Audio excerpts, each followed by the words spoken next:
Yes, ma'am. What is secularism? And why? ये page number 20 पर आइए, चैप्टर नंबर 2 का page number 20. Why is it important to separate religion from the state? ये क्यों जरूरी है कि धर्म को राज्य से अलग रखा जाए? किसी भी राज्य के क्रियाकलाप या कोई भी कानून व्यवस्था है उसमें धार्मिक चीजों को ना लाया जाए. As discussed above, the most important aspect of secularism is its separation of religion from state power. सबसे इम्पोर्टेंट एस्पेक्ट, सबसे इम्पोर्टेंट फीचर जो होता है सेक्युलरिज्म का, वो यही होता है कि जब कोई भी सरकार अगर पावर में है तो वो इस मुद्दे पर ना जाए कि किसी भी धर्म को आगे लेकर जाया जाए, किसी भी एक धर्म को बहुत ज्यादा प्रायोरिटी दी जाए, इस पर उसको ध्यान नहीं देना चाहिए. This is important for a country to function democratically. अगर धर्मनिरपेक्षता होगी तभी लोकतंत्र जो है वो अच्छे से काम करेगा. अगर धर्मनिरपेक्षता का पालन नहीं किया जाएगा तो जो डेमोक्रेसी है वो चलाना बहुत मुश्किल हो जाएगा, क्योंकि लोकतंत्र का मतलब भी यही होता है कि सब लोग एक समान. Almost all countries of the world will have more than one religious group living in them. सबको पता है कि कोई भी एक कंट्री होती है जिसमें सिर्फ एक कोई धर्म नहीं होता है, बहुत सारे धर्म होते हैं हर कंट्री में. Within these religious groups, there will most likely be one group that is in a majority. और हर कंट्री का एक ऐसा ग्रुप जरूर होता है, एक ऐसा धर्म जरूर होता है जो कि सबसे ज्यादा होता है, जिसकी मेजोरिटी होती है. मेजोरिटी यानी कि वो ज्यादा लोग होते हैं. If this majority religious group has access to state power, then it could quite easily use this power and financial resources to discriminate against the pressure person of the other religion. अगर किसी भी एक majority के धर्म वाले इंसान के हाथ में अगर पावर और पैसा दे दिया जाए स्टेट का, तो जाहिर सी बात है वो क्या करेगा, क्या कर सकता है वो बताइए. अगर किसी एक धर्म के व्यक्ति को सारी पावर दे दी जाए, सारा पैसा दे दिया जाए स्टेट का, तो वो क्या करेगा? मैम वो अपने धर्म का ही ज्यादातर एक धर्म के साइड ज्यादा. Very good. तो ये धर्मनिरपेक्षता के खिलाफ है ना? Yes ma'am. सेक्युलरिज्म के तो अंडर में नहीं आता ये कि कोई भी एक जो सारे या कोई भी एक पावर में जो इंसान है वो ही धर्म को आगे बढ़ाए. तो अगर ऐसा कोई कर रहा है तो ये धर्मनिरपेक्षता के खिलाफ है और लोकतंत्र भी इसकी इजाजत नहीं देता है. This tyranny of the majority could result in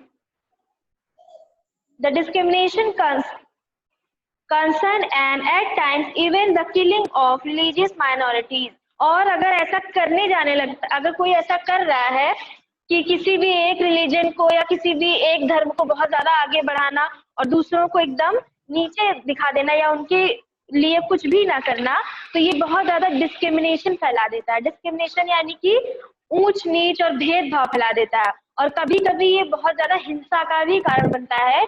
लोगों की जानें भी चली जाती हैं इसके वजह से.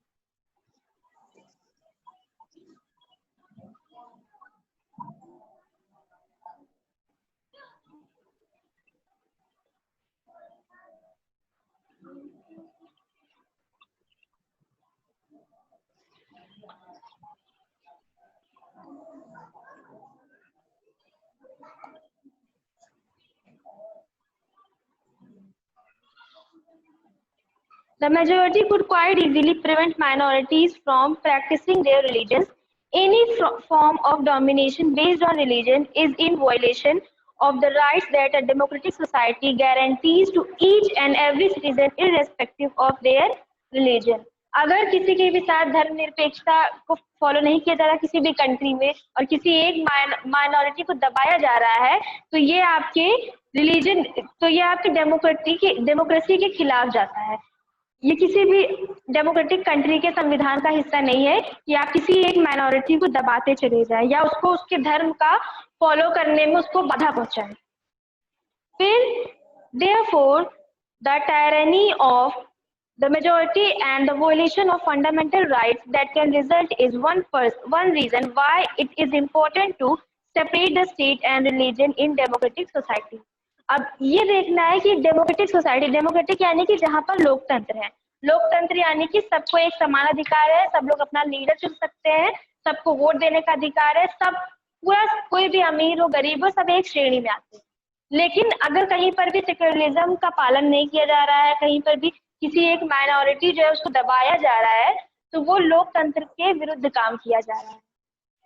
Another reason that is important to separate religion from the state in democratic societies is because we also need to protect the freedom of individuals to exit from their religion, embrace another religion, to have freedom to interrupt religious teaching differently.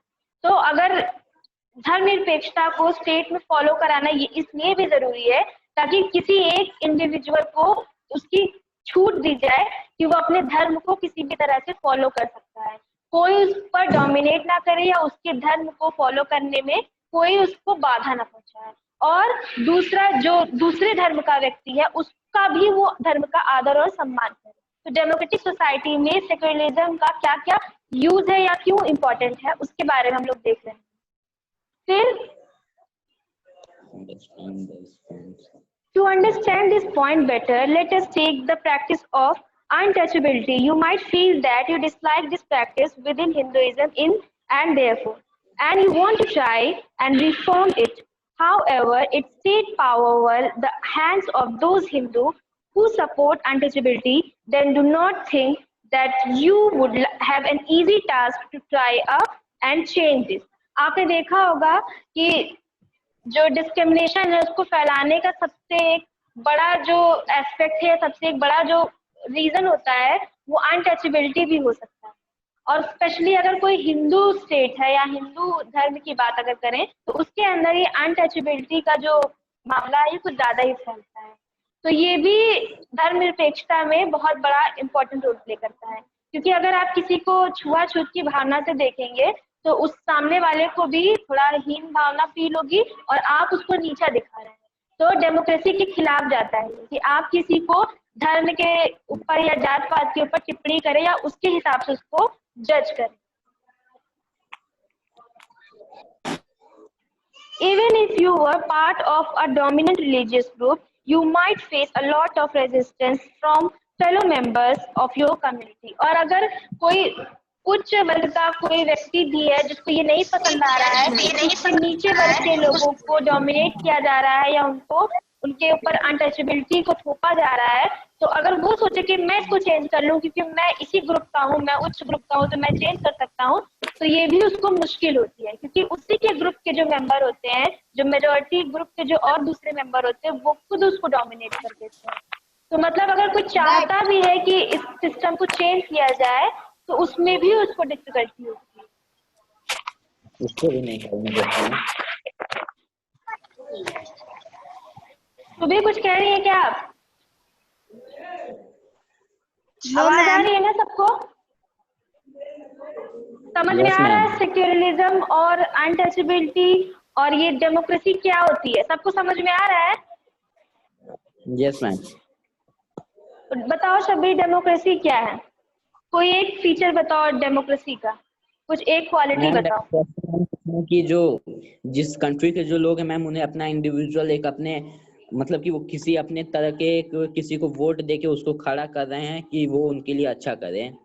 हाँ, जिसमें सब लोग समान हो ना। लोकतंत्र, democracy का मतलब होता है लोकतंत्र। लोक यानी इंसान, जो सिटीजन है, जो लोग हैं राष्ट्र के, तो तंत्र यानी कि सिस्टम। तो अगर लोगों का ही सिस्टम होगा तो यानी कि सब लोग मालिक है, कोई किसी को दबा नहीं सकता। ठीक? यस सना आप बताइए सेक्युलरिज्म क्या है? सेक्युलरिज्म का कोई एक एस्पेक्ट बताइए जो आपको समझ में आ रहा हो। सेक्युलरिज्म का मतलब क्या है? शुभी आप बताइए।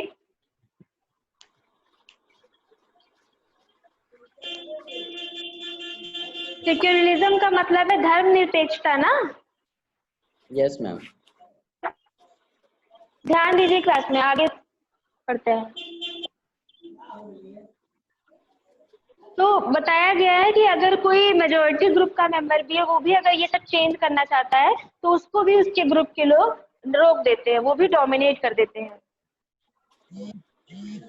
These members who have control of state power might say that there is only one interruption of Hinduism and that you do not have the freedom to interrupt this differentially. अब what is Indian secularism? अभी तक ये बात हो रही थी कि Hinduism बहुत आड़े आता है सेक्युलरिज्म के, तो अब पढ़ते हैं कि इंडियन सेक्युलरिज्म है क्या। The Indian Constitution mandates that the Indian state be secular. India का संविधान ही बताता है कि इंडिया के अंदर जो स्टेट है सारे सेक्युलर होंगे। According to the Constitution, only a secular state can realize its objective to ensure the following. अब क्या क्या चीजें हैं? पहला नंबर पे है that one religious community does not dominate another. तो पहला ही पॉइंट ये है कि कोई भी एक कम्युनिटी, किसी एक धर्म की कम्युनिटी किसी दूसरे को डोमिनेट नहीं कर सकती। दूसरा क्या है? that some members do not dominate other members of the same religious community. अगर आप सेम रिलीजियस कम्युनिटी के भी हैं, उसमें भी आप किसी को डोमिनेट करें, अपनी कम्युनिटी में भी कर रहे हैं, तो वो भी लोकतंत्र के विरुद्ध जाता है। थर्ड पॉइंट क्या है? that the state does not enforce any particular religion, not take away the religious freedom of individual. किसी भी राज्य को ये अधिकार नहीं है कि वो किसी एक इंडिविजुअल, किसी एक व्यक्तिगत इंसान का धर्म परिवर्तन कराए या उसके धर्म में कोई भी बाधा पहुंचाए, उसका ये बिल्कुल भी हक नहीं बनता, आप कितने भी पावरफुल हो। The Indian state works in various ways to prevent the above domination. First, it uses a strategy of distancing itself from religion. तो बहुत सारे ऐसे स्टेट में क्रियाएं चलाई जाती हैं, ऐसे बहुत सारे कानून बनाए जाते हैं जिसके अंतर्गत ये देखा जाता है कि किसी के साथ धर्मनिरपेक्षता ना की जाए। और सबसे पहले स्ट्रेटेजी बनाई जाती है कि धर्म को ही इस सब्जेक्ट से दूर रख दिया जाए। The Indian state is not ruled by a religious group and nor does it support any one religion. कोई भी इंडियन स्टेट है, कोई भी सरकार है, वो किसी एक धर्म की सरकार नहीं कहलाई जा सकती है, किसी एक धर्म को सपोर्ट नहीं कर सकती, उसको हर धर्म को लेकर चलना पड़ेगा। In India, government spaces like law courts, police stations, government schools and offices are not supposed to display to promote any one religion. कोई भी गवर्नमेंट का कोई भी डिपार्टमेंट है, पुलिस डिपार्टमेंट हो, कोई भी डिपार्टमेंट हो, उसको ये हक बिल्कुल नहीं है कि वो किसी एक रिलीजन को सपोर्ट करे या किसी एक रिलीजन के बारे में बढ़ावा दे। अब आपका ये एक स्टोरी करके ऐसा कुछ यहाँ पे दिया गया है जिसमें आपको ये बताया गया है कि जो गवर्नमेंट है वो कैसे सेक्युलरिज्म को बढ़ावा देती है, गवर्नमेंट को कैसे धर्मनिरपेक्ष होकर रहना चाहिए, ये सारा इस स्टोरी में बताया गया, इसको आप देख लेंगे। नीचे से देखते हैं, in the above story board the celebration of the religious festival with in the school would have been a violation or the government policy of treating all religions equally. तो यहाँ पर जो ये स्टोरी है, इसमें स्कूल के अंदर एक रिलीजियस प्रोग्राम किया जा रहा है जिसमें ये बताया जा रहा है कि कोई भी धर्म असमान नहीं होता है, सब धर्म एक समान होते हैं। Government schools cannot promote any one religion either in their morning prayers or through religious celebrations. This rule does not apply in private school. The second way in which Indian secularism works to prevent the above domination is through a strategy of non-interference.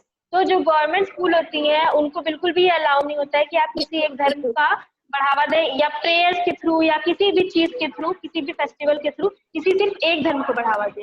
Government school को हर धर्म को लेकर चलना है, लेकिन private school इस चीज के लिए बाधा उनको नहीं दी गई।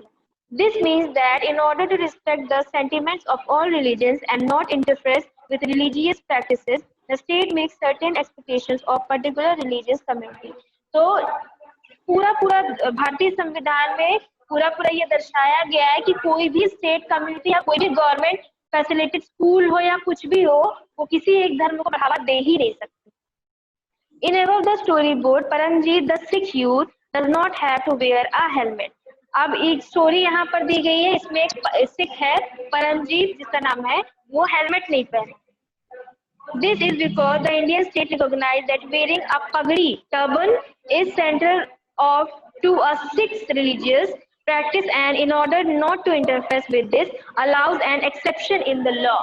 तो गवर्नमेंट ने ये एक्सेप्शन दे दिया है, ये अपवाद दे दिया है कि अगर कोई सिख है जिसने पगड़ी पहनी हुई है, टर्बन लगाया हुआ है, तो वो बिना हेलमेट के जा सकता है, क्योंकि उसके धर्म का सम्मान करने के लिए. The third way in which India's secularism works to prevent the domination listed earlier is through strategy of inventor. You read earlier in this chapter untouchability. Untouchability के बारे में आपने पढ़ा ही है. The same page number 24 पर आ जाइए. The same religion dominate other members within it. In order to prevent the religious-based extremism and discrimination, the power caste and Indian Constitution bans untouchability. अब untouchability एक बहुत बुरा, एक समझ लीजिए कि भारत को आगे बढ़ने से रोकने वाला काम कर रहा था, क्योंकि हर जगह हिंदुइज्म अगर ज्यादा फैला हुआ था तो अनटचेबिलिटी बहुत आड़े आ रही थी. तो इसीलिए अनटचेबिलिटी को लोअर कास्ट के लिए बहुत बड़ा अभिशाप माना गया. इसीलिए गवर्नमेंट ने इसको बैन करने का बोल दिया कि कोई भी किसी से छुआछूत की भावना नहीं रख सकता, स्पेशली उसके धर्म या जाति के विरुद्ध जाकर. In instance, the state is intervening in religion to order to end a social practice that it believes discriminates and excludes and that violates the fundamental rights of lower caste who are citizens of this country. तो lower caste जो थी, जिनके ऊपर ज्यादातर प्रताड़ना की जा रही थी, जिनके ऊपर अनटचेबिलिटी बहुत ज्यादा की जा रही थी, उनको बहुत सारे ऐसे राइट्स दे दिए गए हैं, उनके लिए ऐसी फैसिलिटीज बना दी गई कि उनको इस सब चीज से थोड़ा बढ़ावा मिले. Similarly, to ensure that laws relating to equal interference rights are respected and the state may to intervene in the religion-based personal laws of communities. अब हर कम्युनिटी का एक पर्सनल लॉ बना दिया गया. कोई भी धर्म है, कोई भी कम्युनिटी है, उसका खुद का एक पर्सनल नियम कानून बना दिए गए कि इसके अंदर भी जो गवर्नमेंट है वो इंटरफेयर नहीं करेगी. The intervention of the state can also be in the form of support.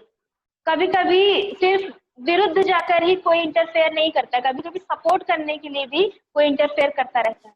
तो अगर स्टेट जो है वो किसी एक रिलीजन को सपोर्ट करने के लिए भी इंटरफेयर कर रही है तो वो भी वर्जित है. The Indian Constitution grants the right to religious community to set up their own schools and colleges. It also gives them financial aid on a non-professional basis. तो जो कुछ गवर्नमेंट है जो अपने एक धर्म को बढ़ावा देना चाहती है, वो किसी तरह से फाइनेंशियली भी सपोर्ट करती है कि उनको पैसे देकर या उनको और किसी तरह से सपोर्ट कर किसी एक धर्म को, ताकि वो एक धर्म जो है वो आगे जाए. तो ये भी गलत है. In what way is Indian secularism different from that the other democratic countries? अब इंडिया का जो संविधान है वो दूसरे लोकतांत्रिक कंट्रीज से अलग कैसे है? Some of the above objectives are similar to those that have been included in the constitutions of secular democratic countries in other parts of the world. For example, the First Amendment of USA Constitution prohibits the legislature from making laws respective an establishment of religion or that prohibited the free exercises of religion. तो India की तरह जो और भी democratic countries है जैसे USA हो गया, उसका भी कॉन्स्टिट्यूशन बहुत ज्यादा थोड़ा बहुत सिमिलर है इंडिया के कॉन्स्टिट्यूशन से. वहां पर भी किसी एक रिलीजन को बढ़ावा देने की आजादी नहीं है.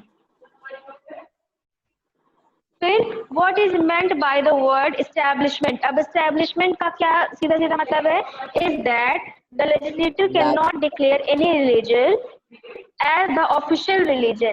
तो जो भी संविधान में जो काम कर रहे, संसद में जो काम कर रहे हैं, जो लोग हैं जिनको हम लोग ने चुना है अपना प्रतिनिधित्व करने के लिए, उनको ये आजादी नहीं है कि आप किसी एक रिलीजन के लिए कोई कानून बना दे या किसी एक रिलीजन के लिए कुछ कोई भी चीज डिक्लेयर कर दे अपने मन से. ये आप नहीं कर सकते हैं. कोई भी लेजिस्लेचर मेंबर हो, कोई भी ये नहीं कर सकता. ये यूएसए में भी यही कानून है. Nor can they give preference to one religion. किसी एक रिलीजन को प्राथमिकता नहीं दे सकते. The USA, the separation between state and religion meant that neither the state nor the religion can interfere in the affair of one religion. तो USA में ये भी प्रावधान है, ना तो सेंट्रल ना तो स्टेट, कोई भी गवर्नमेंट जो है वो रिलीजन के ऊपर कोई भी कानून ऐसे अपने मन से नहीं बना सकती. There is one significant way in which Indian secularism differs from the dominant understanding of secularism as practiced in the United States of America. This is because, unlike the strict separation between religion and the state in American secularism, in Indian secularism, the state can intervene the religious affairs. हाँ, तो अब America और India में एक बहुत बड़ा difference ये है कि जो स्टेट गवर्नमेंट है वो कभी-कभी जो रिलीजियस कार्यक्रम है, रिलीजियस जो चीजें उसमें अपना इंटरफेरेंस कर सकती है, लेकिन अमेरिका में ये बिल्कुल भी अधिकार नहीं है. Indian Constitution intervened in Hindu religious practices in order to abolish untouchability. Untouchability को खत्म करने के लिए बहुत ज्यादा काम किया गया. In Indian secularism, though the state is not strictly separate from the religion, it does not maintain a principal distance vis-a-vis religious. This means that any interference in religion by the state has to be based on the ideas laid out the Constitution. तो अगर Indian जो state है वो जानबूझकर भी अगर secularism को बढ़ावा नहीं दे रहे हैं, वो लोग किसी एक धर्म को प्रेफरेंस दे रहे हैं, तो सीधा सीधा ये कॉन्स्टिट्यूशन का, संविधान का अपमान करने वाली बात हो गई. These ideals serve as the standard through which we can judge whether the state is or is not behaving according to secularism principle. अगर कोई भी संविधान के खिलाफ जाकर कुछ कर रहा है तो हम सीधा सीधा उसको ये कह सकते हैं कि ये संविधान के या धर्मनिरपेक्षता के खिलाफ जा रहा है. The Indian state is secular and works in various ways to prevent religious domination. सारे इंडियन जो राज्य हैं वो पूरी तरह से धर्मनिरपेक्ष है और हर तरह से ये काम करते हैं. सरकार हर तरह से ये देखती है कि जो धर्मनिरपेक्षता है उसका पालन किया जाए. The Indian Constitution guarantees fundamental rights that are based on these secularism principles. और ऐसे बहुत सारे फंडामेंटल राइट्स बनाए गए हैं जनता के लिए, सिटीजन के लिए, जिसके थ्रू जो इंडियन गवर्नमेंट है वो काम करती है और ये मेक श्योर करती है कि किसी भी धर्म के साथ कोई भी भेदभाव ना किया जाए. तो आपको धर्मनिरपेक्षता समझ में आ गई होगी. यहीं से आपका ये चैप्टर एंड करते हैं और नेक्स्ट क्लास में इसके आगे वाला चैप्टर नंबर 3 करेंगे. ओके.